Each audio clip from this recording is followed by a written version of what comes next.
Hello students, बात कर रहे हैं बीएससी फर्स्ट ईयर मैथमेटिक्स की डिमार्स थ्योरम।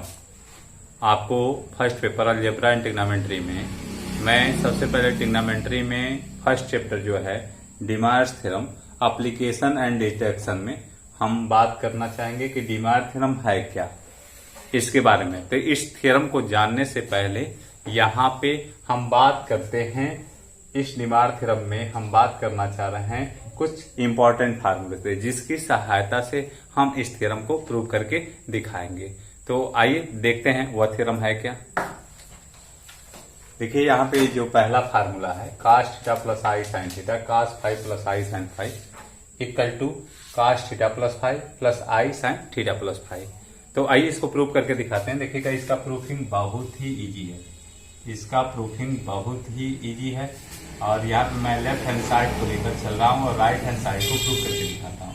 आपने अधिकतर ट्रिग्नोमेट्री में यही पढ़ा होगा, लेफ्ट हैंड साइड को लेकर चलेंगे और राइट हैंड साइड को प्रूव करके दिखा देते हैं।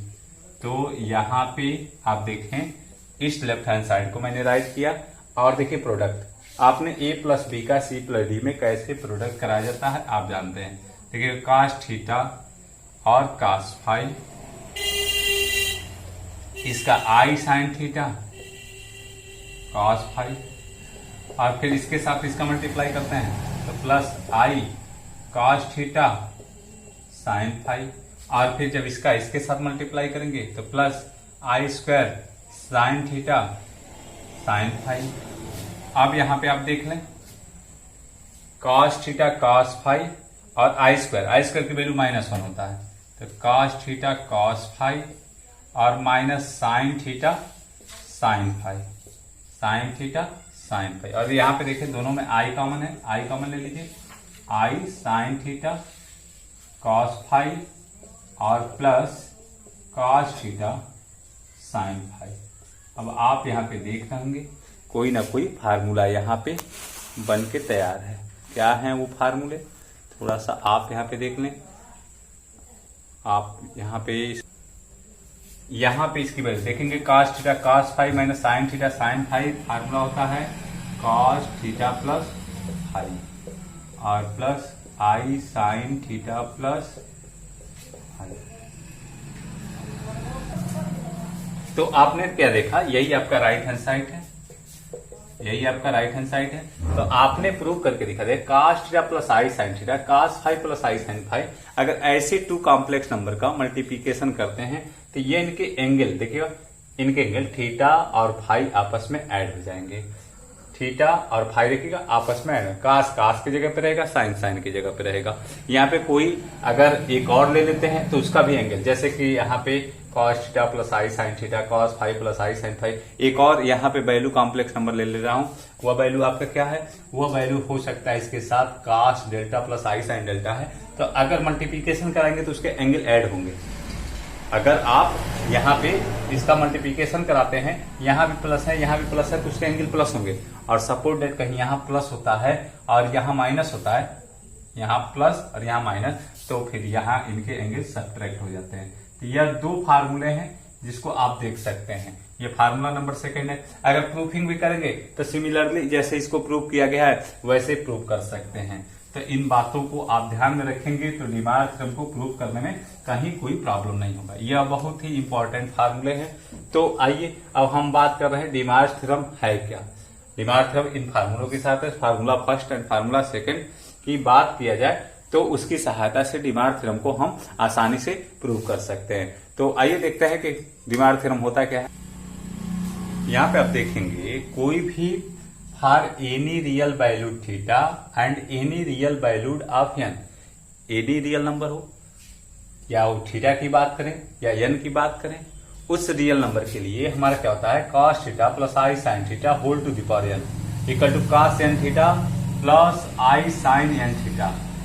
यह आपका जो भी पावर में होता है वह एंगल के मल्टीपल में आ जाता है। यदि ऐसा कॉम्प्लेक्स नंबर, ध्यान रखिएगा cos theta plus i sine theta ही होना चाहिए, यहाँ पे sine theta plus i cos theta नहीं होना चाहिए। डिमार्स थ्योरम का यह पर्टिकुलर फॉर्म है cos theta plus i sine theta whole to the power n equal to cos n theta plus i sine n theta होता है। तो जब ये आपका होता है तो कैसे प्रूव करेंगे? प्रूफिंग देखिए, मैं लेफ्ट हैंड साइड लेकर चलूंगा और राइट हैंड साइड को प्रूव करके दिखाऊंगा। मैंने कहा कि ट्रिग्नोमेट्री में प्रूव करने के लिए मैक्सिमम पार्ट यही होते हैं, लेफ्ट साइड को लेकर चलिए और राइट साइड को प्रूव करके दिखाइए। तो ये देखिएगा cos theta plus i sine theta है और whole to the power n है। तो क्या आप इसको ऐसे लिख सकते हैं क्या? cos theta plus i sine theta, फिर एक बार और मल्टीप्लाई करिए cos theta plus i sine theta और dash dash dash cos theta plus i sine theta whole to the power n, sorry only cos theta plus i sine theta. और कितने times लिखना है इसको? n times. ये कितने times हुआ? n times. देखिएगा ये बातें मैं कैसे राइट कर रहा हूं। यह वैल्यू आप यहाँ पे x to the power n रहेगा तो x into x into x into dash dash dash x कितने टाइम्स राइट करते हैं? n times. यहाँ पे आप और अच्छे से समझ सकते हैं, अगर x क्यूब है तो x इंटू x कितने टाइम्स रखते हैं? 3 टाइम्स रखते हैं। सेम वे में cos theta plus i sine theta whole to the power n होगा तो cos theta plus i sine theta, cos theta plus i sine theta multiple कराते जाएंगे और कितने टाइम्स? n times. और अभी अभी मैंने आपको फार्मूला बताया है कि यदि ऐसे कॉम्प्लेक्स नंबर होंगे, तो इनके एंगल आपस में ऐड हो जाते हैं। थीटा प्लस थीटा जब प्रोडक्ट कराते हैं ऐसे कॉम्प्लेक्स नंबर का, तो चाहे जितना हो सबके एंगल यहाँ पे ऐड हो जाएंगे। कितने टाइम्स? n times. और फिर ऐसा ही देखिए, जैसा कास में होता है वैसा ही साइन में एंगल भी चेंजमेंट नहीं होता है, ये भी ध्यान रखना है। तो यहाँ पे आपका साइन आई के साथ theta plus dash dash dash plus theta कितने टाइम? n times. अब एक बात हमें बताइएगा कि क्या theta plus theta n times add किया जाएगा तो क्या मैं उसको cos n थीटा और plus i sine n theta लिख सकते हैं कि नहीं लिख सकते हैं? देखिएगा कैसे, अगर आप x प्लस x 3 टाइम्स लिखते हैं तो 3x। यदि आप x प्लस x 5 टाइम्स लिखते हैं तो यहाँ पे 5x। उसी तरह से यदि theta plus theta n times लिखेंगे तो यहाँ पे इसको n थीटा लिख सकते हैं और सेम वे में यहाँ भी n थीटा। यही तो है आपका डी मायर थ्योरम। कितना आसानी से प्रूफ हो गया, बहुत ही इजीली आपने प्रूफ करके दिखा दिया। कब संभव हुआ? जब आप वह 2 फार्मूले में से एक फार्मूले को यूज किए। क्या फार्मूला था? एक बार फिर देख लीजिएगा उस फार्मूले की बात, नहीं तो हो सकता है आप कंफ्यूजन में हो कि सर पता नहीं कैसे प्रूव कर दिए। एक बार फिर देखें, अगर कहीं cos theta plus i sine theta और यहाँ पे cos phi plus i sine phi इस तरह का कोई भी कॉम्प्लेक्स नंबर होगा तो अगर 2 हैं तो दोनों के एंगल ऐड हो जाएंगे। बस देखिएगा प्लस प्लस होना चाहिए। और 3 होंगे तो तीनों के एंगल आपस में ऐड हो जाएंगे। 4 होंगे तो चारों के n होंगे तो n के भी सभी के एंगल यहाँ पे ऐड हो जाएंगे। सभी के एंगल ऐड हो जाएंगे तो आप यहाँ पे ऐड करके और प्रूव करके इसी फार्मूले का यूज करते हुए प्रूव कर दिया। तो ये रहा आपका डी मायर थ्योरम। और भी फार्मूले की हम बात करना चाहते हैं, देख लीजिए यहाँ पे। देखिएगा यहाँ पे अदर फार्मूले आपके cos theta plus i sine theta whole to the power minus n equal to आपका हो जाएगा cos n theta minus i sine n theta. एक और फार्मूला यहाँ पे देख लीजिए, अगर यहाँ प्लस यहाँ माइनस रहा तो भी आएगा। अभी इसको प्रूव करके भी दिखाएंगे। cos theta minus i sine theta whole to the power n है तो यह cos n theta minus i sine n theta हो जाएगा और cos theta minus i sine theta whole to the power minus n है तो ये plus हो जाएगा। मैं एक प्रूव करके दिखा रहा हूं और दूसरा आप ऐसे प्रूव कर सकते हैं बहुत ही आसानी से। आइए मैं प्रूव करके आपको दिखा रहा हूं, बहुत ही इजीली आप प्रूव कर सकते हैं। तो पहला प्रूफिंग देख लीजिए, फर्स्ट वाला प्रूफिंग आप देख लीजिए और बाकी आप करते रहिएगा। देखिएगा इसका प्रूफिंग, यह क्या आप ऐसे लिख सकते हैं, जब डी मायर थ्योरम अभी आपने पढ़ा है cos थीटा और प्लस आई साइन थीटा की होल पावर n है तो वह एंगल थीटा के मल्टीपल में आ जाता है। तो इसको क्या आप minus cos minus n theta plus i sine minus n theta, क्योंकि आप बात किए थे अभी थ्योरम में एनी रियल वैल्यूड, कोई भी रियल वैल्यूड हो तो उसको हम पावर से इसके मल्टीपल में ला सकते हैं। तो जब ला सकते हैं तो मैं ऐसे लिख दिया। और एक बात और बताइएगा, cos माइनस थीटा क्या होता है? cos पे कोई प्रभाव नहीं पड़ता है। यहाँ रीजन देख लीजिए, cos minus x equal to cos x होता है और कहीं पे साइन माइनस एक्स हो जाए तो वहां पे माइनस साइन एक्स होता है। जानते हैं कि नहीं जानते हैं? बहुत अच्छे तरीके से आप लोग जानते होंगे।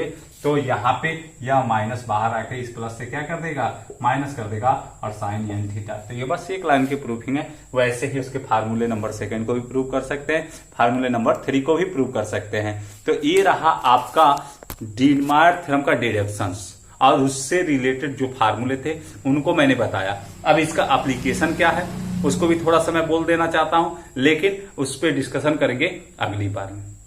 जैसे कि आप क्वेश्चन को सॉल्व करते हैं, x³ + 1 = 0। यहां तो फार्मूला जानते हैं और आसानी से सॉल्व कर लेते हैं। यदि आप x⁵ + 1 दे दिया जाए, यदि आपको x⁷ - 1 दे दिया जाए, यदि आपको x⁵, x⁴, x⁵, x² + x + 1 = 0, तो इसको आसानी से आप सॉल्व नहीं कर सकते। आप जानते हैं कि 3 घात के समीकरण है, अगर इसका पावर 3 है तो इसके 3 रूट्स होंगे, 5 पावर है तो इसके 5 रूट्स होंगे, 7 पावर है तो 7 रूट्स होंगे। तो इस तरह से सभी रूट्स बता पाना उसके मुश्किल होता है। तो इसके लिए डीमायर ने अपने डिडक्शंस, अपने फार्मूले के द्वारा यहाँ पे इस तरह के इक्वेशन को सॉल्व करना बताया। साथ ही साथ अदर ट्रिग्नोमेट्रिकल वैल्यू में कैसे हम डीमायर थ्योरम का यूज करें कॉम्प्लेक्स नंबर में, जिससे वह आसानी से सॉल्व हो जाए। इसका बहुत ज्यादा एप्लीकेशन है, मैं कितना बताऊं, ठीक है। तो इसका जो डिडक्शन है वो आपने देखा। अब इसका एप्लीकेशन कहां कहां है वह मैं आगे अगले लेक्चर में बताऊंगा। पहले उस फार्मूले का यूज करते हुए कुछ क्वेश्चन का सॉल्यूशन, और फिर इसकी मुख्य रूप से जो एप्लीकेशन है, जो अगर गोरखपुर यूनिवर्सिटी की बात की जाए तो उस एग्जाम में बहुत सारे क्वेश्चन ये पूछे भी जाते हैं, तो इस पे हम डिस्कशन करेंगे। तो ये इस पहले लेक्चर के लिए आज का इतना ही रहेगा। Thank you very much.